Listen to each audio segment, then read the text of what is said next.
Bonjour et bienvenue à bord ce nouveau numéro de thierryweber.com, un thierryweber.com pour clore cette épopée 2013 de Southwest. Mais pour ce faire et puis pour bien faire, j'ai invité trois personnes qui vont nous parler de leur expérience de cette édition 2013. Deux d'entre elles sont à l'origine de notre venue ici. Et puis la troisième, c'est Victoria qui m'a accompagné. Alors vous avez le droit de dire bonjour. Bonsoir, voilà, c'est presque la nuit. Bonsoir. Il est très tard. On va commencer par les présentations. MC, Sabine, si vous pouviez vous présenter, ça donnerait quoi? Donc MC, UX stratégiste et designer chez Relax in the Air.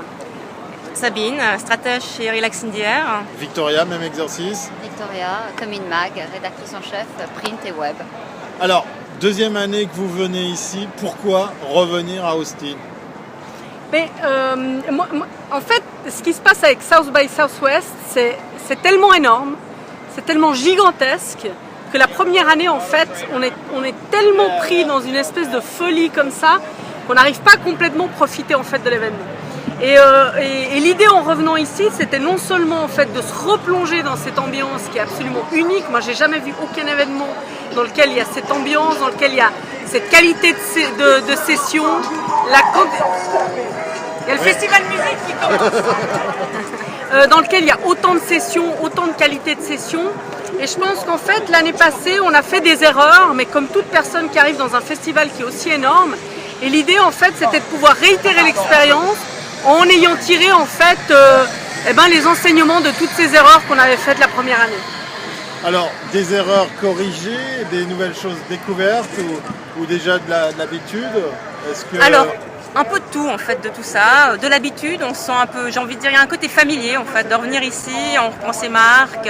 En même temps, effectivement, comme MC le disait, c'est la qualité des speakers, c'est la qualité des panels, c'est la qualité des workshops aussi. On a appris beaucoup de choses en venant ici et on espère peut-être le réitérer l'année prochaine ou à voir. Ici, on comprend ce qui se passe actuellement, ce qui est déjà énorme, et on commence à entrevoir le futur. Ce qui est encore plus énorme, c'est unique. Moi, j'ai fait plein de conférences, plein de festivals, je suis allée franchement partout dans le monde. Ça, comme je dis, c'est la matrice. Tous les autres festivals copient celui-ci. C'est les Américains qui savent alors? Ils savent. Il y a un service unique, une expérience user unique, et c'est vraiment le festival qui est la matrice. Tous les autres ont copié celui-ci. Bon, ouais. ça fait 20 ans que ça dure, que ça existe. Maintenant, ce soir, c'est le passage à la musique, il y a aussi du cinéma. Est-ce que oui, c'est une référence, un passage obligé de venir ici? Moi, je pense qu'il faut le faire au moins une fois. Non seulement parce que tous les gens en fait, qui font le web, qui font les médias sociaux, qui font le digital, etc., passent obligatoirement par ici. Je veux dire, c'est ici que sont les Twitter, que sont les Foursquare, etc. Et puis, c'est aussi ici qu'à un moment donné, les gens discutent vraiment. Parce que ce qui se passe en fait, quand on est en Europe, on est souvent en concurrence avec d'autres boîtes. Si on prend, en tout cas le marché suisse romand, on est forcément en concurrence avec d'autres. Mais ici, on n'est pas en concurrence. On est en concurrence avec personne. Donc, ce qui fait que les gens parlent, les gens expliquent ce qu'ils font, les gens expliquent ce qu'ils vont faire. Et c'est là en fait qu'on arrive en fait à choper ce qui va arriver et ce qui est en train d'arriver. Le moment le plus fort de ces 5 jours pour toi?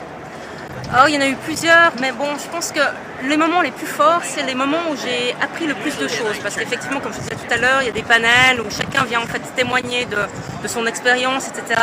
Mais en fait, les moments les plus forts sont les moments concrets où on peut apprendre des choses très pragmatiques, très pratiques. Et aujourd'hui, on a suivi un workshop sur le measurement des social media. Et c'était vraiment très simple, très pragmatique, mais en même temps, on a appris énormément de choses. Les moments les plus forts sont les moments où on faisait la queue en attendant d'entrer dans une salle et on discutait avec les gens. Et là, franchement, c'est unique parce qu'on n'a que des gens qui sont dans des métiers qui sont très proches et on peut parler avec tout le monde et c'est unique.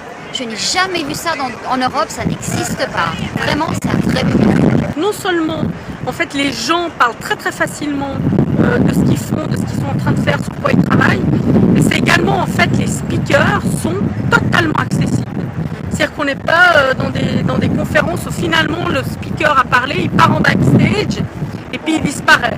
Ici, vous vous retrouvez dans un bar, dans un barbecue, et puis vous pouvez vous retrouver à la même table qu'Armano, d'ailleurs que Sabine a croisé hier complètement bourré, etc., etc.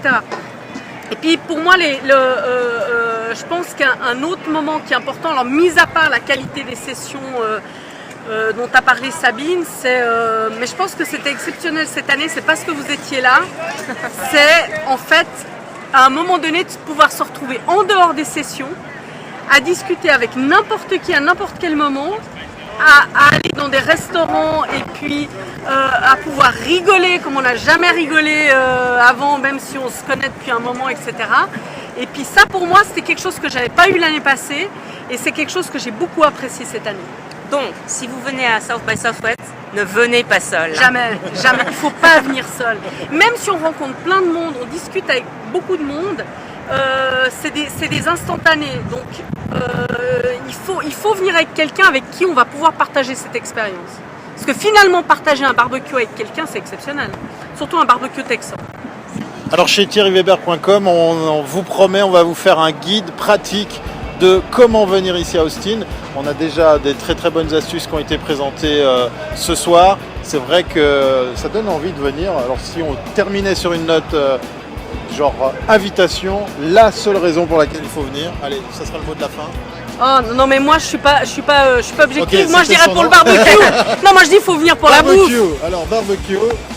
Pour l'émerveillement en fait, et le barbecue aussi. Allez, pour le Texas, see you. Don't mess with Texas. Merci beaucoup et à bientôt si c'est pas avant.